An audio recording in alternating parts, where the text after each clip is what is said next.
Sa nakaraan ay natapos tayo kung saan nagawa ng matalo ng ating bida ang boss ng dungeon na isang malaking ahas na mayroong 3 ulo.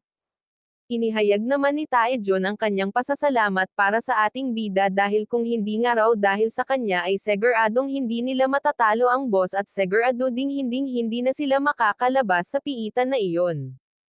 Ngunit sa katunayan ay labis siyang hindi makapaniwala na ang isang D-rank hunter ay nagpakita ng isang bihasang kasanayan sa kabila ng kanyang pagiging D-rank hunter. Maya-maya pa ay muli nang bumukas ang gate ng dungeon na tanging ninanais ng lahat kaya masayang sinabi ni Pilseong sa lahat na sama-sama nga raw silang umuwi sa kani-kanilang mga bahay. Sa pagpapatuloy sa loob ng Blue Sky Hunter Guild ay tumungo ang isang lalaki sa Guildmaster para mag-ulat ng report. Tinatanong ng Guildmaster ang lalaki kung seryoso ba ito sa kanyang tanong na kung naniniwala siya na ang isang D-rank hunter ay mag-isang nap ang hawakan ang isang imposibleng bagay at nagawa pa nitong matalo ang mga halimaw na C-rank o maaring higit pa. At napag-alaman natin na ang lalaki ay walang iba kundi si Taejon ang pinuno ng grupong sinamahan ng ating bida. Tinanong din siya ng Guildmaster kung seryoso ba ito sa kanyang inuulat na agad namang sinang-ayunan ni Taejon. Saad pa ni Taejon na dapat nga raw nila maging kasapi ang ating bida sa kanilang Blue Sky Guild sa kahit anong paraan. Dahil nagpakita ito ng hindi kapani-paniwalang mga bagay sa kabila ng pagiging D-rank hunter nito, sinabi din ni Taejon na ang mga pinakitang kakayahan ni Pilseong sa piitan ay talaga totoo at kahanga-hanga dagdag pa niya na kung wala nga raw ang ating bida sa ginanap na raid sa dungeon ay siguradong hindi na sila makakauwi at doon na mamamatay. Gayunpaman ay pinatigil siya ng Guildmaster sa pag-uulat at kanyang sinabi kay Taejon kung nais nitong maniwala siya sa pag-aakalang mayroong piitan na may halimaw sa itaas ng C-rank. Tinanong din niya siya kung talaga bang naniniwala siya na mayroong isang talentadong hunter na nagawang matalo ng mag-isa ang isang boss monster. Susubukan pa sanang magpaliwanag ni Taejon sa Guildmaster ngunit pinatigil siya nito saad pa ng Guildmaster na magpapanggap na nga lang daw siya na hindi niya nabasa ang kanyang report at kanyang pinapaalis si Taejon sa kanyang opisina. Wala namang nagawa si Taejon kundi ang umalis at sa pag-alis niya ay hindi mapakali ang Guildmaster sa nangyari maya-maya pa ay napabuntong hininga siya at kanyang tinawag ang ating bida gayon din ay napag-alaman natin na ang Guildmaster ay walang iba kundi si Park Sok-chan na siyang kaibigan at kasamahan noon ng ating bida at siya din ang tanging tao na nakakaalam sa totoong pagkatao ni Pilseong.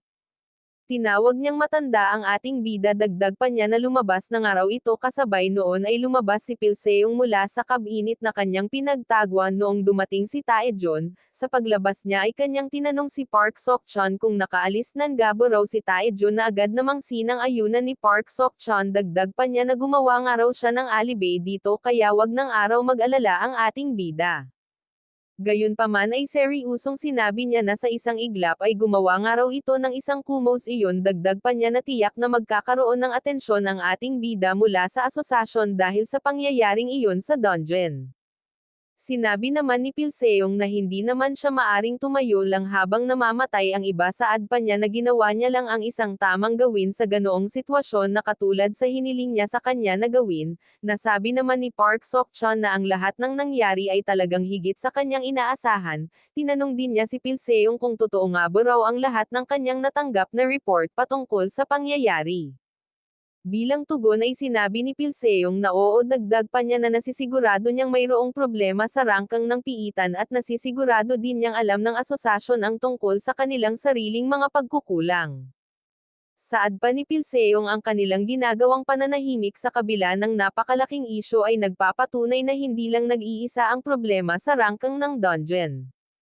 Bahagya naman naguluhan si Park Sok-chan sa mga sinabi ni Pilseong ngunit bigla siyang natigilan ng sabihin ng ating bida na tila ang asosasyon ang nasa likod ng mga scavenger scum na nanlilinlang sa mga kabataan. May pagtataka namang tinanong ni Park Sok-chan si Pilseong kung totoo iyon at kung paano niya nalaman ang mga impormasyong iyon. Ngunit natahimik si Park Sok-chan nang inihayag ng ating bida na kanyang hinalughog ang kota ng mga scavenger at doon niya natuklasan ang lahat. Nagalit naman si Park Sok-chon sa kanyang nalaman at kanyang tinanong si Pilseong kung hindi pa ba inaamin ng association ang kanilang pagkakamali. Dagdag pa niya na ang kanilang impormasyon, kapangyarihan at kredibilidad ay direktang nauugnay sa kanilang lakas at awtoridad na agad namang sinang-ayunan ng ating bida. Tinanong din niya kung balak lang ni Park Sok-chon na tumayo at panoorin ang kanilang ginawang mga kalupitan. Nasabi naman niya na sa kasamaang palad ay wala silang sapat na ebidensya na maaring gamitin sa mga mapang-abusong mga taong iyon. Saad pa niya na ang kapangyarihan ng asosasyon ay patuloy na lumago ng higit pa sa inaakala nila at kung kakalabanin nito ay kailangan nilang magpatuloy ng may pag-iingat. Inihayag din ni Park Sok-chon na naaalala niya na sinabi iyon sa kanya ng ating bida noon na agad naman niyang sinang-ayunan. Sinabi ng ating bida na totoong kailangan nilang mag-ingat at kailangan nila muling suriin ang bagong ginanap na raid sa dungeon para makakuha ng maaring patunay. Gayunpaman ay sinabi ni Park Sok-chon na iyon ay lubos na mahirap gawin kaya tinanong niya kung ano ang tinutukoy nito. Ipinaliwanag niya sa ating bida na siya ay kasalukuyang pading isang D-rank hunter. Saad pa niya kung hindi nga ba raw naaalala ni Pilseong na ang raid records ay ang mga C-rank hunter ang tanging maaring maka-access dito na lubos na ikinawindang niya kaya sinabi na lang ng ating bida na masyadong mahirap gawin ang patuloy na pagtatago ng kanyang tunay na katauhan. Gayunpaman ay sinabi ni Park Sok-chon na iyon ay isang perpektong pagkakataon kasabay noon ay inabot niya sa ating bida ang isang sulat ngunit bahagya pa ding hindi nauunawaan ni Pilseong kung ano ang tinutukoy nito. Gayunpaman ay nalipat ang eksena sa Hunter Association at makikitang sa loob nito ay mayroong tumpukan ng mga tao at maya-maya pa ay lumabas ang isang lalaki at kanyang tinawag ang lahat ng para sa promotion exam. Saad niya na makinig ang mga ito sa kanyang iuutos at pumila ng maayos. At sa parehong pila ay naroon si Ji-hyun at lubos siyang kinakabahan dahil iyon ang kauna-unahan niyang exam promotion. Nasabi din niya sa kanyang sarili na sa katunayan ay hindi siya umaasang makakatanggap siya ng promotion ngunit mahalaga para sa kanya ang pagkakaroon ng karanasan. Naisip din niya kung darating nga kaya ang ating bida para sa gaganaping promotion exam.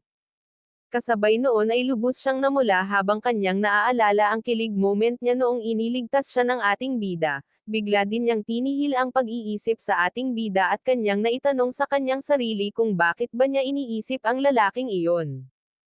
At makikitang napapansin ng ibang tao ang pagiging irritable niya sa hindi malamang dahilan at maya-maya pa ay biglang natigilan si Ji-hyun nang may isang lalaki ang sumingit sa kanyang pila kaya agad niyang tinanong ang lalaki kung hindi ba nito nakikitang may mga nakapila. Ngunit napangiti lang ito at kanyang tinanong si Ji-hyun kung hindi din ba niya nakikita ang nakalagay sa kanyang kamay. Nagulat naman si Ji-hyun nang kanyang mapagtanto na isang B-rank hunter ang lalaki. May pagkainis naman sinabi ng lalaki na mukhang isang D-rank nga lang daw si Ji-hyun ngunit sinabi ni Ji-hyun sa kanya na hindi porket nakakataas siya ng ranggo ay maari na siyang umasta na nakakahigit sa lahat.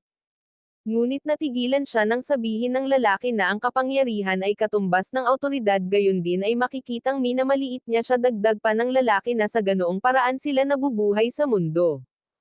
Pinagmasdan din niya ng maigi si Ji-hyun at maya-maya pa ay kanyang inihahayag na type niya nga raw ito na lubos na ikinagulat niya. Hinawakan din siya nito sa balikat at tinanong kung may boyfriend na siya.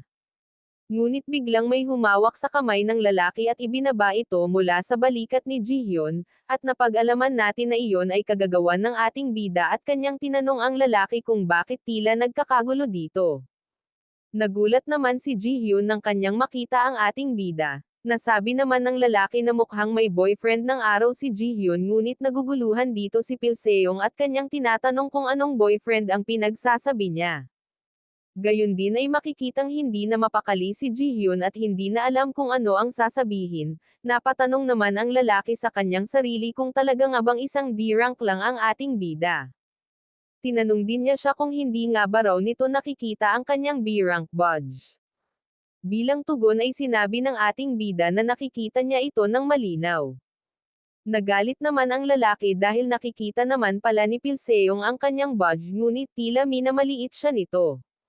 Sinubukan din niyang kumawala sa pagkakahawak ng ating bida ngunit laking gulat niya dahil kahit anong pagpupumiglas ng kanyang kamay ay hindi pa din ito matanggal sa pagkakahawak ni Pilseong. Kaya namuo ang pawis sa kanyang kamay at kanya muling naitanong sa kanyang sarili kung talaga nga bang isang D-rank hunter lang ang ating bida dahil hindi pangkaraniwan sa isang D-rank ang pagkakaroon ng ganoong lakas ngunit bigla siyang natigilan nang may tumawag sa kanyang pangalan na Baek Sang-hyuk at pinapatihil siya nito.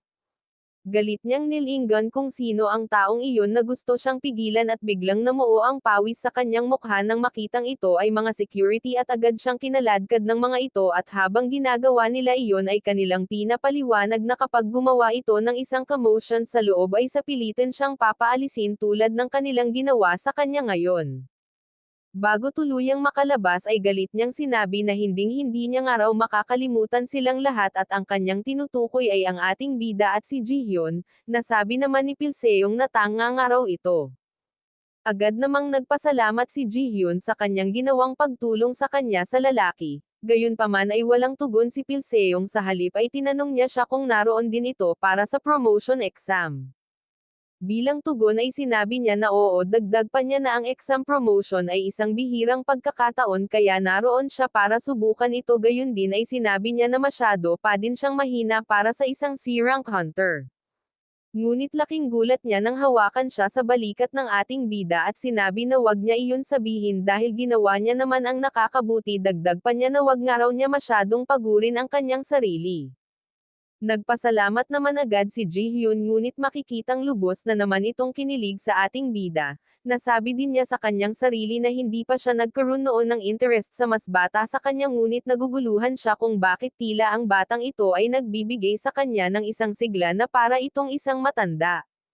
Maya-maya pa ay may iniabot ang ating bida kay Jihyun na isang chocolate at ayon sa kanya na itinago niya iyon ngunit dahil nagkita na rin naman sila ay ibibigay niya ito sa kanya. Nasabi din ni Pilseong na ang pagkain minsan ng matatamis ay nakakatulong para maging relax. Kasabay noon ay nagpaalam itong umalis subalit sinabi din niya sa kanya na galingan nga raw nito sa exam. Nang makaalis si Pilseong ay mariing pinagmasdan ni Jihyun ang chocolate at maya-maya pa ay tinikman niya ito at habang ginagawa niya iyon ay kanyang nasabi na kahit bata pang araw ang ating bida ay tila nasa matatanda na ang panlasa nito. Sa kabilang banda ay makikita ang isang babae mula sa itaas na pinagmamasdan si Jihyun at tila nagkaroon ng interest ang babaeng iyon sa ating bida dahil sa ginawa nito sa mayabang na lalaki kanina na si Baek Sang-hyuk.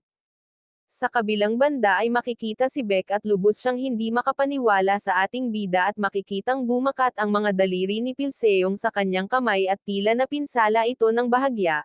Ngunit dito muna matatapos ang ating episode 9 at muli nating sabay-sabay na abangan ang susunod na kapana-panabik na mangyayari sa ating bida kaya wag mong kalimutan mag-subscribe at i-click ang notification bell para lagi kayong updated sa susunod na episode. Maraming salamat!